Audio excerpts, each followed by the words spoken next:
नमस्कार, RN news देख रहे हैं आप। मैं हूं आपके साथ पल्लवी सिंह। उत्तर प्रदेश बुलेटिन की शुरुआत करेंगे इस वक्त की बड़ी और अहम खबर के साथ। बता दें आपको कि शिक्षक भर्ती घोटाला में इसके खिलाफ प्रदर्शन पर सड़क पर उतरी बीजेपी पार्टी और इसी बीच हिरासत में लिए गए सुकांत। पश्चिम बंगाल में शिक्षकों में धांधली के खिलाफ शनिवार को बंगाल बीजेपी के नेता सड़क पर उतर गए और इसी बीच बीजेपी का यह दावा है कि उस पर मुख्यमंत्री के खिलाफ नारे लिखे हुए थे, इसीलिए पुलिस ने कथित तौर पर उस पोस्टर को फाड़ दिया है। बताया जा रहा है कि सुकांत मजूमदार ने फिर से कार से पोस्टर निकाला और विरोध करने गए तो जमकर मारपीट शुरू हो गई। इसी दौरान पुलिस ने कथित तौर पर उसे वैन में खींच ले गई पुलिस और हिरासत में ले लिया गया है। दरअसल आपको बता दें, शिक्षक भर्ती घोटाला में ईडी की जांच अभी जारी है, लेकिन इस बीच भाजपा कार्यकर्ताओं का विरोध प्रदर्शन देखने को मिल रहा है। इसी बीच शिक्षक भर्ती धांधली के मामले में लगातार प्रदर्शन किया जा रहा है।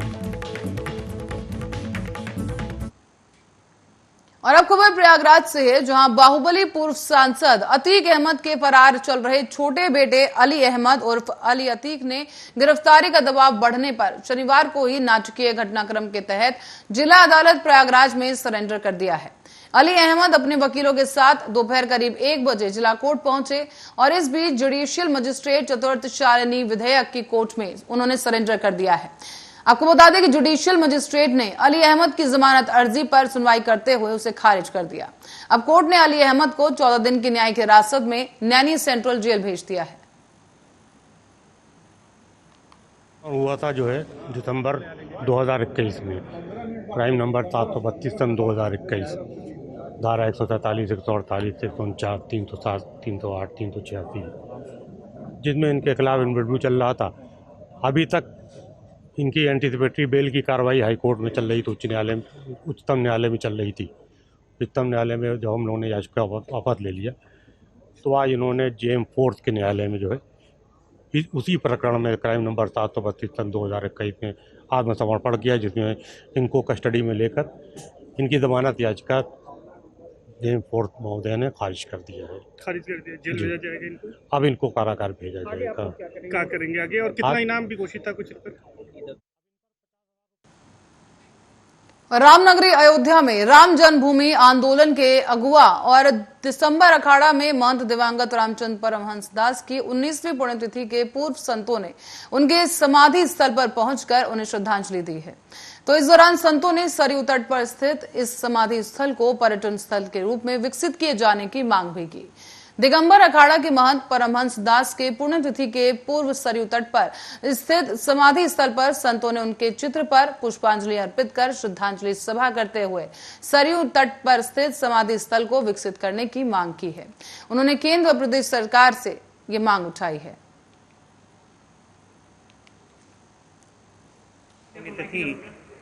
हमारे पूज्य परमहंस रामचंद्र दास जी महाराज की थी। हम सब लोग उनको श्रद्धांजलि अर्पित करने के लिए अयोध्या के संत महंत, अयोध्या के राम भक्त लोग यहाँ आए हैं। परमहंस जी ने जो घोषणा किया था, उस घोषणा को हमारे नरेंद्र दामोदर दास मोदी, भारत के प्रधानमंत्री जी ने, और उत्तर प्रदेश के माननीय मुख्यमंत्री योगी आदित्यनाथ जी ने पूर्ण किया है। हमको पूर्ण विश्वास है कि 2023 के दिसंबर तक मंदिर का निर्माण हो जाएगा। 2024 के जनवरी में, 14 जनवरी के बाद भगवान रामलला की स्थापना अपने जगह पर, जहां पहले विराजमान थे, अपने नवीन दिव्य भव्य नव्य मंदिर पर हो जाएगी। हम विभिन्न जनपदों से आए हुए राम भक्त, उनके अनुयायी, उनके शिष्य यहाँ आकर के अभी श्रद्धांजलि अर्पित करेंगे, पुष्पांजलि अर्पित करेंगे। राम मंदिर के लिए महाराज जी ने, पूज्य गुरुदेव ने शुरू से ही लेकर सन 49 से लेकर उन्होंने आंदोलन किया था। उनकी हार्दिक इच्छा थी कि भव्य राम मंदिर का निर्माण हो, और उनका सपना यह साकार हो रहा है। राम मंदिर का निर्माण प्रारंभ हो चुका है, और उनकी आखिरी इच्छा ये थी कि राम मंदिर का निर्माण हो, श्री कृष्ण जन्मभूमि का निर्माण हो, काशी विश्वनाथ का निर्माण हो, और यह देश हिंदू राष्ट्र हो।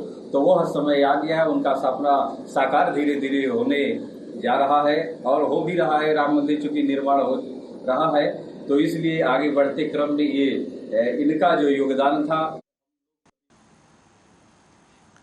भारत ने अब हासिल किया है अपना दूसरा मेडल। गुरुरजा पुजारी ने वेट लिफ्टिंग में जीता कांस्य, और इसमें 61 किलो में ये कांस्य पदक जीता गया है। बड़ी खबर इस वक्त की आपको बता दें, जहां पर भारत का जो खाता है वो खुल चुका है और इसी बीच अब एक कांस्य पदक भी भारत के खाते में आ चुका है। यहां पर आपको बता दें कि 61 किलो में ये कांस्य पदक जीता गया। बर्मिंघम कॉमनवेल्थ गेम्स 2022 के दूसरे दिन भारत ने अपना दूसरा मेडल हासिल कर लिया है। बताया जा रहा है कि वेट लिफ्टिंग से ये खाता खुलने के बाद अब भारत ने इसी इवेंट में अपना एक और मेडल हासिल कर लिया है और इस बार भारत की झोली भरी गुरुरजा पुजारी ने, जिन्होंने 29 साल की उम्र में इस वेट लिफ्टिंग चैलेंज को किया है और वेट लिफ्टर ने पुरुषों की 61 किलोग्राम वजन कैटेगरी में ब्रॉन्ज मेडल अपने नाम कर लिया है।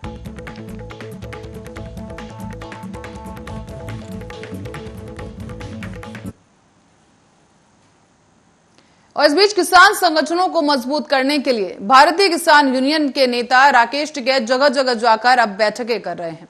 इसी संदर्भ में ये आज अलीगढ़ में भी किसान संगठनों के साथ बैठक करने आए, लेकिन इस दौरान किसान नेता राकेश टिकैत ने मीडिया से बात की और इसी बीच अधीर रंजन चौधरी के द्वारा राष्ट्रपति पर विवादित टिप्पणी के सवाल पर कहा कि विवादित उन्होंने कोई जानबूझकर नहीं कहा है। भाषा रहता है और हिंदी बोलने की कोशिश की तो उन्होंने गलती मान ली और ये ठीक नहीं है और मेरी हिंदी ठीक नहीं है तो मैं खुद जाकर गलती मान लूंगा। भाजपा तो नहीं चलने देगी सदन को और भाजपा विपक्षी वालों को परेशान कर रही है। साथ ही साथ उन्होंने ये भी कहा कि जिस तरह से एक विपक्षी नेता के साथ में अभद्रता की गई है वो ठीक नहीं है। जिस तरह से कांग्रेस अध्यक्ष के साथ में उनके साथ न्यूसेंस हुआ है तो इनकी एक इंटेंशन होगी कि दूसरे आदमी की बेइज्जती करो, ये इनकी इंटेंशन है। कोई शब्द मुंह से निकल गया और उसने गलती मान ली और उसने कहा कि मैं घर जाकर उनके लिए माफी मांग लूंगा, लेकिन इस बात को बढ़ाना है वो गलत है। इन्हीं कामों पर ध्यान देना चाहिए, विकास के काम पर ध्यान देने की जरूरत है। आज निपटाओगे ना, एक ही रहेगा गुट भाई, जिसमें थोड़ा सा पैंच होगा वो बाहर चला जाएगा। पैंच जब उसका ठीक हो जाएगा वो फिर आ जाएगा। तो मानते हैं फूट तो है? नहीं, फूट नहीं है, आपस का है। पहली बार भी यहाँ पे हुआ था कि 2 ज्ञापन दिए गए। अब एक ही जाएगा जिसको ये लगता होगा कि मेरा वो है, मैं दूसरे के साथ नहीं जाऊंगा, वो बाहर आराम कर लेगा थोड़े से दिन, जब ठीक हो जाएगा तो फिर आ जाएगा। क्या कहेंगे जो लुल्लू मॉल को लेकर के नमाज का मामला देखने को मिल रहा है तमाम, उसमें तो ये पता चला कि हिंदू थे, नमाज उल्टी पढ़ रहे थे। तो क्या कहेंगे, किसकी साजिश है? अरे साजिश तो बीजेपी वाली तो रचे सारी। ये सारी जो भी कर्म कांड हो रहे इनके, ये एक पैर भी बगैर ऐबदारी के। और अब खबर है औरैया से, जहां पर बच्चों को स्कूल ले जा रही ओमनी विद्युत पोल से टकरा गई। इस बीच ओमनी वैन में करीब 15 से 20 बच्चे सवार बताए जा रहे हैं और आपको बता दें कि बिजली के पोल में ओमनी के टकराने की वजह से 5 बच्चे घायल हो गए हैं। तो वहीं कार में पड़ी मिली बियर की कैन, जिसके बाद घटना की सूचना पर परिजन घायल बच्चों को एम्बुलेंस आने से पहले ही इलाज के लिए लेकर पहुंच गए। आपको बता दें कि इस ओमनी वैन के विद्युत पोल से टकराने की वजह साफ नहीं हो सकी है, लेकिन इस बीच ग्रामीणों ने बताया है कि शराब पीकर ये ड्राइवर गाड़ी चलाता है और गाड़ी से बियर की कैन भी बरामद की गई।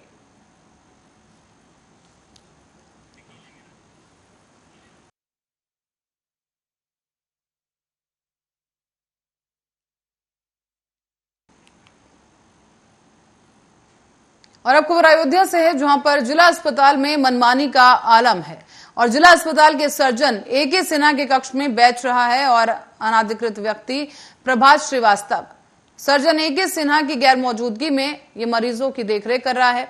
और आपको बता दें कि प्रभास श्रीवास्तव जिला अस्पताल का कर्मचारी है ही नहीं, मनमाने तरीके से सर्जन के कक्ष में बैठकर ये मरीजों को देख रहा है और उनको दवाइयां लिख रहा है। मरीजों को देखते हुए इस शख्स का वीडियो भी अब वायरल हो गया है।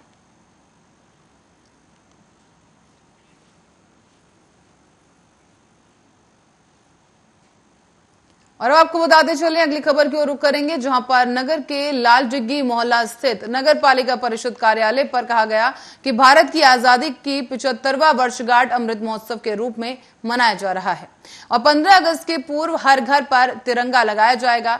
राष्ट्र के मान सम्मान के साथ जुड़ने के लिए प्रत्येक घर पर तिरंगा फहराने के लिए पूरी व्यवस्था कर ली गई है।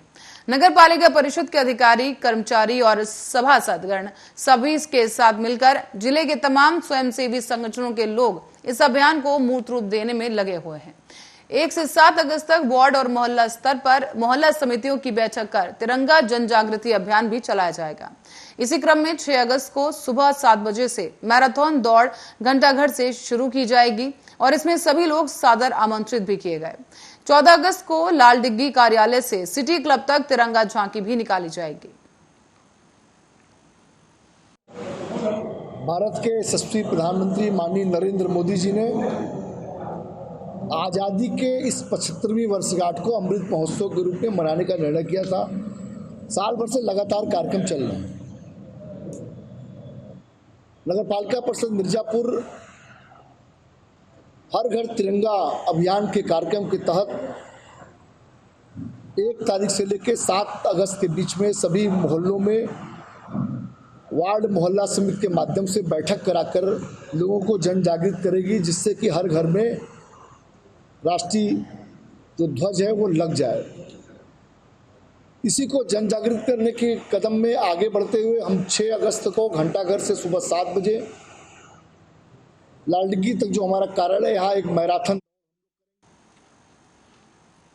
बुलेटिन में आगे बढ़ेंगे उससे पहले देखेंगे एक बड़ी खबर। रायबरेली से ये खबर सामने आ रही है जो आपको बताते चले कि इस वक्त की बड़ी खबर रायबरेली से भूख से तड़प कर गौवंश ने दम तोड़ दिया है।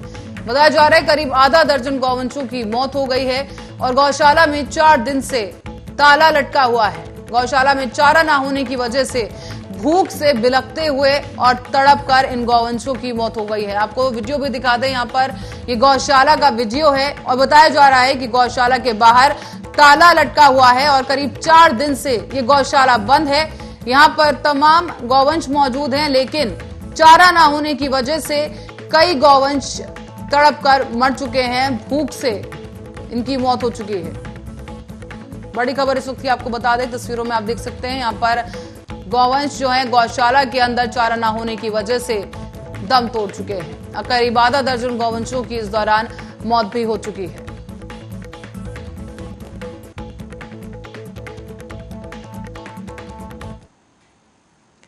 और आगे बढ़ते हैं, रुक करते हैं आगरा की ओर। आगरा के थाना सैया पुलिस के हाथ बड़ी सफलता लगी है।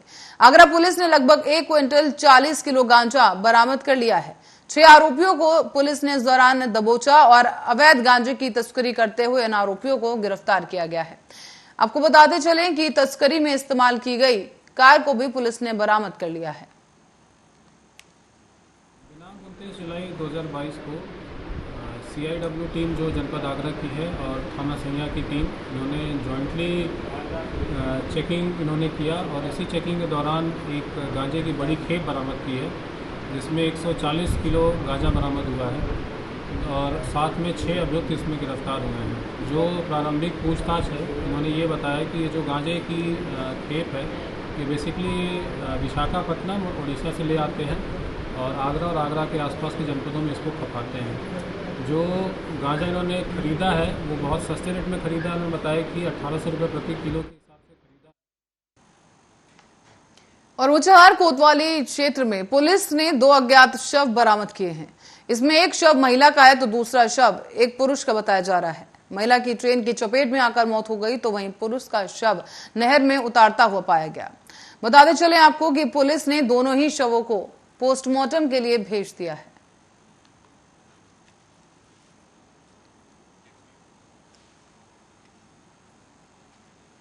खबर अब रायबरेली से है, जहां तेज रफ्तार अनियंत्रित होकर ई रिक्शा वाहन से टकरा गई है और बता दें इस वजह से ई रिक्शा वाहन सड़क किनारे पलट गया और ई रिक्शा में सवार स्कूली बच्चों समेत कई अन्य लोगों को गंभीर चोट आई है।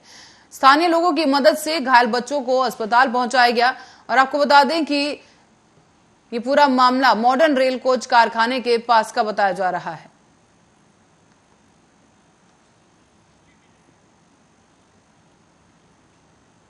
और सोनभद्र जिले के शक्तिगत में MCL के कोयला परिवहन करने वाले हाईवे की चपेट में आने की वजह से करीब 21 साल के युवक की मौत हो गई। अब गुस्साए महिला ग्रामीणों ने कोयला परिवहन को बंद करते हुए सड़क जाम कर दिया है। सूचना के बाद मौके पर पहुंची स्थानीय पुलिस ने समझाने का भी प्रयास किया, लेकिन ग्रामीणों का यह कहना था कि सड़क से कोयला परिवहन नहीं होगा। ऐसे में क्षेत्राधिकारी पीपरी भी मौके पर पहुंचे और लोगों को समझाने का प्रयास किया गया। हालांकि इस दौरान सुबह 10 बजे से रात 10 बजे तक लोगों में काफी आक्रोश व्याप्त रहा और आज के दिन भी ये तमाम लोग गुस्साए हुए नजर आ रहे हैं। आपको बता दें कि इस बीच कोयला परिवहन बंद करने की मांग पर अड़े ग्रामीणों ने अधिकारियों से साफ तौर पर यह मांग उठा दी है कि अब इस सड़क पर तेज रफ्तार नहीं होगी। देर रात तक ग्रामीणों से वार्ता की गई, जिसके बाद कोयला परिवहन बहाल किया गया।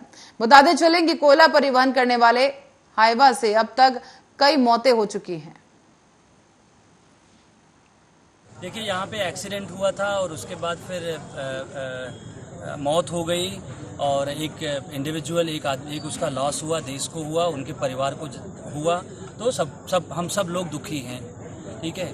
लेकिन उसमें हम पूरी कोशिश की है कि जिससे कि कोल की जो समस्या हो रही है उसका भी निवारण हो जाए, जाम जो है वो बंद रहे और उससे साथ में ही जिस परिवार ने अपने एक पुत्र को खोया है उनके भी दर्द पे थोड़ा मरहम लग सके। इस बारे में मैं सीओ साहब, बाकी उनके जो दुद्धि चुआ और यहाँ खड़िया के जो जीएम लोग हैं और इनके परिवार के लोग, कुछ और जनप्रतिनिधि, प्रधान जी, बाकी लोग, विधायक जी भी, हम सब लोग बैठ के वार्ता किए कि किस तरह ये सारी समस्याओं का निवारण कर सके। 5-6 घंटे लगातार। ये जो अम्बेडकर नगर का जो रोड है, पहला काम कि कल से जितने रोड खराब है यहाँ से, कल से इसका काम शुरू हो जाएगा। दूसरा बात है कि जो गाड़ी जो है कि दिन में चलती थी वो शाम को 10 बजे से सुबह 6 बजे तक चलेगा, वो भी 15 दिन के लिए। 15 दिन की बाद जो है ENCL प्रबंधक ने यही बोले हैं कि हम अपना रोड व्यवस्था अलग कर देंगे, इस रोड से मैं ट्रांसपोर्ट की गाड़ी नहीं चलाएंगे। प्रतापगढ़ से खबर है, जहां बच्चे पढ़ाई करने के लिए तो जरूर निकलते हैं, लेकिन विद्यालय पहुंचने के बाद विद्यालय परिसर में कमर तक पानी भरा हुआ है और ये पानी भरा देखकर पानी में डुबकी लगाते हुए बच्चे अपनी कक्षा तक पहुंचते हैं। और आपको बताते चलें कि विद्यालय की छत पर चढ़कर छलांग लगाकर पानी में तैरते हुए बच्चे आपको साफ नजर आ सकेंगे। अपनी जान जोखिम में डालकर ये बच्चे स्कूल पहुंच रहे हैं। और आपको बताते चले कि विद्यालय पीड़ित हीरालाल छवि राजकुमार महाविद्यालय के जमीन में अवैध रूप से ये संचालित हो रहा है। महाविद्यालय के प्रबंधन ने इसकी शिकायत बेसिक शिक्षा विभाग के उच्च अधिकारियों तक भी की है, लेकिन शिक्षा विभाग के अधिकारियों ने इस मामले को संज्ञान में लेते हुए विद्यालय कहीं और शिफ्ट करने के लिए आदेश दिया। हालांकि जिसकी जमीन ग्राम सभा में चिन्हित हो चुकी है, लेकिन फिर भी जिला बेसिक शिक्षा विभाग की लापरवाही की वजह से इसी जर्जर भवन में बच्चों की जिंदगी की न परवाह करते हुए बच्चों को डूबकर मरने के लिए भगवान भरोसे छोड़ दिया गया है। योगी सरकार शिक्षा को लेकर लाख दावे जरूर कर रही है, लेकिन प्रतापगढ़ बेसिक शिक्षा विभाग सरकार की मंशा पर पानी फेरता हुआ साफ दिख रहा है।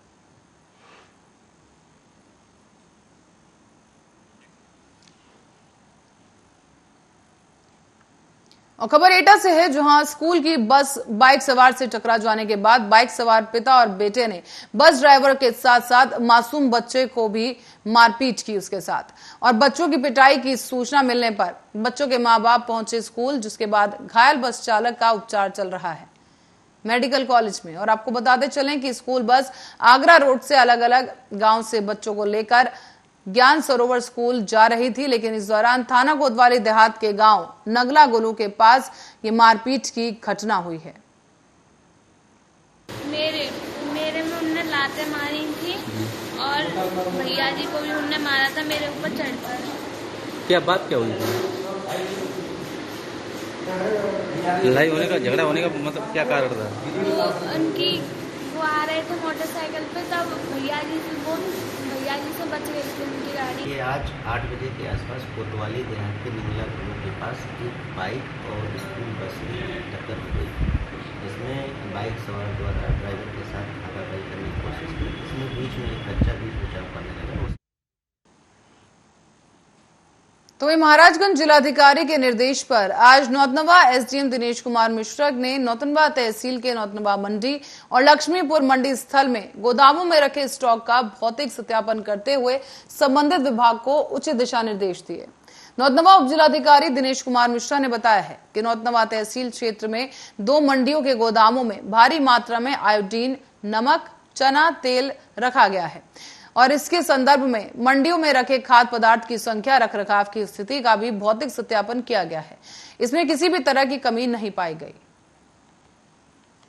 अपर आयुक्त खाद्य एवं रसद लखनऊ महोदय के आदेश के द्वारा पूरे जनपद में अधिकारियों की टीम गठित की गई है कि विपणन शाखा के जो हमारे गोदाम है ब्लॉक में, उसमें जो स्टॉक रजिस्टर से उपलब्ध जो भी खाद्यान्न है उसका सत्यापन करना था।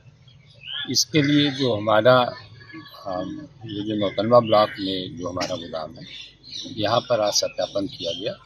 यहाँ पर जो गेहूं है, चावल है, चना है, नमक है व अन्य जो भी चीनी है, सभी खाद्यान्न स्टॉक रजिस्टर के अनुसार सही पाया गया। इसी प्रकार से लक्ष्मीपुर ब्लॉक में भी वहाँ विपणन शाखा के गोदाम में मेरे द्वारा अभी निरीक्षण किया गया, वहाँ भी किसी प्रकार की कोई अनियमितता। और अब खबर लखनऊ से है, जहां पर उत्तरी जोन में 2 लुटेरे गिरफ्तार किए गए हैं। ये चेन स्नैचिंग, लूट और चोरी जैसी कई घटनाओं को भी अंजाम दे चुके हैं। तो वहीं विकास नगर पुलिस और क्राइम ब्रांच की टीम ने शातिर लुटेरों को गिरफ्तार किया है। गिरफ्तारी के दौरान पुलिस ने लुटेरों के पास से कई चेन और 8,600 रुपए कैश बरामद किया है। करने के बाद कुछ दिन तक ये सुषुप्त रहते हैं और उसके बाद ये फिर दोबारा से जब इनके पास पैसा खत्म होता है दोबारा फिर ये घटना को अंजाम देते हैं। जैसे पंजाब का रहने वाला है, लखनऊ में कितने समय से? और ये काफी लंबे समय से क्योंकि इससे पहले तो ये जेल में था, 7.5 साल लगभग ये जेल में रहा है। उसके बाद अभी ये लगभग 1 साल से ये यहाँ पर लखनऊ में रहता है। ये इसने बताया कि थाना विभूतिगंज क्षेत्र में इसका एक ठेला लगता है, ये कुलचे की इसकी दुकान है। और अब रुक करेंगे कानपुर की ओर, जहां पर सपा विधायक इरफान सोलंकी को बैठ जा मेरे लाल कहना भारी पड़ गया है। दरअसल सपा विधायक और बीजेपी पार्षद में तीखी नोकझोंक हो गई, जिसके चलते सपा विधायक ने बीजेपी पार्षदों को बैठ जा मेरे लाल कह दिया। और फिर क्या था, बीजेपी पार्षदों ने जमकर हंगामा किया और इस दौरान चलती सदन में सपा और बीजेपी के पार्षद एक बार फिर से आमने सामने आ गए।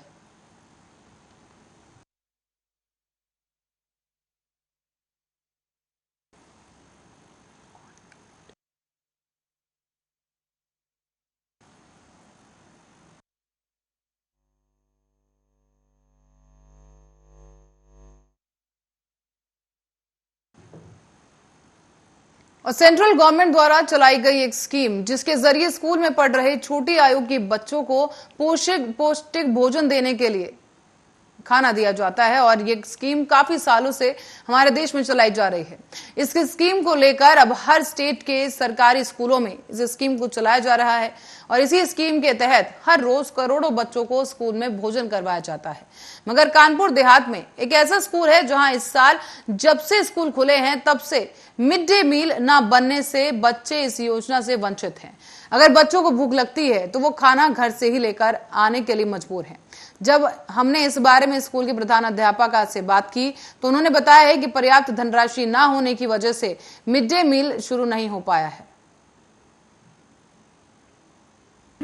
जैसे सरकार है, मान लो एक वक्त का खाने का इंतजाम बच्चों को किया, गांव के बच्चे पढ़ते हैं, किसानों को, तो इसमें बच्चों की क्या गलती है जो खाना नहीं मिल पा रहा है उनको? बच्चे अपने घर से टिफिन लेके आ रहे हैं, तो ये तो अगर ये बात है कि वो घर से लेकर आ रहे हैं तो गलत बात है। एमडीएम की व्यवस्था में इसीलिए करा रखी है बच्चों को कि वहाँ पढ़ाई के साथ साथ उनको न्यूट्रिशन के लिए खाना भी मिल सके। इसको एक बार चेक कराया जाएगा कि इसकी क्या सच्चाई है, हेडमास्टर है या वहाँ के ग्राम प्रधान किस तरह। एमडीएम इसलिए नहीं बन रहा है कि यहाँ पे पर्याप्त धनराशि नहीं है, जिसकी सूचना मैं दे चुकी हूँ DSO ऑफिस तक, पूरी एप्लीकेशन सहित दे रही हूँ। कब से नहीं बन रहा है? ये 24 जून से नहीं बन रहा, 24 जून 2022। तो पहले बनता था? पहले बनता था, प्रधान जी बनवाते थे खाना। 1 साल उन्होंने बनवाया, अब उनको पर्याप्त पूरा पैसा नहीं मिला तो वो ये कह रहे हैं हम भोजन नहीं बनवाए, तो उन्होंने मना कर दिया। जिसी की सूचना मैं अपने खंड शिक्षा अधिकारी को भी दे चुकी हूँ और उसकी एक एप्लीकेशन। भाजपा को उत्तर प्रदेश में स्थापित करने में अहम भूमिका निभाने वाले पार्टी के संगठन मंत्री सुनील बंसल को पद से हटा दिया गया है। वो अब बीजेपी को तेलंगाना में मजबूत करने का जिम्मा संभालेंगे और तेलंगाना राज्य में अगले साल चुनाव होना है। और जानकारी के मुताबिक सुनील बंसल को साल 2014 में लोकसभा चुनाव में यूपी का इंचार्ज बनाया गया था। इस चुनाव में भाजपा ने प्रदेश में 80 में से 73 लोकसभा सीटें जीती थी और पार्टी ने इस उपलब्धि के बाद प्रदेश का संगठन मंत्री उन्हें बनाया था। और इसके बाद उन्होंने साल 2017 और 2022 के उत्तर प्रदेश विधानसभा चुनाव में भाजपा को बहुमत दिलाने में काफी अहम भूमिका निभाई। और इस बीच साल 2019 में लोकसभा चुनाव में भी भाजपा ने उत्तर प्रदेश में प्रचंड जीत हासिल की। इसका श्रेय भी सुनील बंसल को ही जाता है और उन्हीं के खाते में श्रेय है। हालांकि साल 2022 में हुए विधानसभा चुनाव के बाद उन्हें केंद्र की राजनीति में शामिल करने की चर्चा भी चल रही थी, लेकिन अब पार्टी ने उन्हें तेलंगाना में होने वाले अगले साल के चुनाव में भाजपा को मजबूत करने का जिम्मा सौंप दिया है।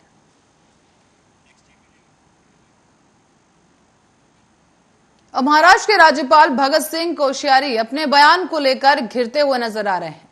शिवसेना, मनसे, एनसीपी और कांग्रेस के बाद अब बीजेपी विधायक आशीष शेलार ने उनका बयान उससे असहमति जताई है। और आपको बता दें कि आशीष शेलार ने ट्वीट करते हुए कहा कि माननीय राज्यपाल के बयान से हम कतई सहमत नहीं हैं। बीजेपी विधायक ने ट्वीट ये भी किया कि माननीय राज्यपाल के बयान के साथ हम कतई सहमत नहीं हैं। महाराष्ट्र और मुंबई मराठी लोगों की मेहनत, पसीने और शहादत के साथ खड़े हैं। ऐसा हमारा गौरवशाली इतिहास पन्नों में पानी कहता है। किसी को भी उसे किसी भी स्थिति में नाखुश करने की कोशिश नहीं करनी चाहिए। बीजेपी विधायक से पहले शिवसेना प्रवक्ता संजय राउत ने कहा था कि महाराष्ट्र में बीजेपी पुरस्कृत मुख्यमंत्री के काबिज होते ही स्थानीय मराठी और छत्रपति शिवाजी महाराज का अपमान शुरू हो गया है। स्वाभिमान और अभिमान के नाम पर बनी शिवसेना से निकलने वाले लोग ये सुनकर भी चुप बैठे हैं। राज्य के लोगों ने अपनी मेहनत से महाराष्ट्र बनाने के लिए खून पसीना बहाया है। सीएम एकनाथ शिंदे इसकी निंदा करें और केंद्र से राज्यपाल को हटाने की मांग करें। यह सावित्रीबाई फुले और शिवाजी का अपमान है।